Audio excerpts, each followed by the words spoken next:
ഏകദേശം ഉച്ചര ഒരു 1:45 എന്റെ മനസ്സെന്നോട് പറയുന്നത് നമുക്കൊരു പാൽപ്പായസം കുടിച്ചാലോ എന്ന്. പിന്നെന്താ നമുക്ക് ഉണ്ടാക്കിയാലോന്നും പറഞ്ഞ് മൂത്തേ ഒന്നിച്ചു കൂടി.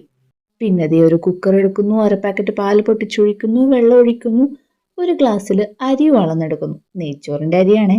കുക്കറിൽ ഈ പാലും വെള്ളത്തിലേക്ക് അരി കഴുകിയിട്ട ശേഷം വിസിലില്ലാതെ മീഡിയം ഫ്ലെയിമിൽ വെച്ച് വേവിക്കാം. ആവി മെല്ലെ വരുന്ന സമയത്ത് വിസിലിട്ട് ഒരു 3 വിസിൽ വരെ കാത്തു നിൽക്കാം. വിസിൽ അടിച്ചു കഴിഞ്ഞാൽ പിന്നെ ഇത് അങ്ങോട്ട് മാറ്റി വെച്ചോളൂ. ഇനി ഒരു 1.5 പാക്കറ്റ് പാലെടുക്കുന്നു, അടുപ്പത്ത് വെച്ച് തിളപ്പിക്കുന്നു, ആവശ്യത്തിന് പഞ്ചസാര ഇടുന്നു. ഗുമഗുമാ തിളച്ചു വരുന്ന സമയത്ത് നേരത്തെ വേവിച്ചു വെച്ച അരി ഉണ്ടല്ലോ അതങ്ങോട്ട് തട്ടുന്നു. ആഡംബരം ഒട്ടും കുറയ്ക്കണ്ടെന്നുള്ളവർക്ക് ഇച്ചിരി ഏലക്ക പൊടിച്ചതും മിൽക്ക് മെയ്ഡും ഒക്കെ ചേർക്കാം. ഇനി ഇല്ലെങ്കിലും വലിയ കുഴപ്പമൊന്നുമില്ല. ഇനി ഇച്ചിരി പശു നെയ്യെടുത്ത് അണ്ടിയും മുന്തിരിങ്ങയും വറുത്തെടുത്ത് അതിലേക്ക് അങ്ങോട്ട് താളിച്ചിട്ടോളൂ. ഇനി എന്താ, ചൂടാറാനൊന്നും നിൽക്കണ്ട, ഊതി ഊതി കുടിക്കാം. നല്ല ടേസ്റ്റാ.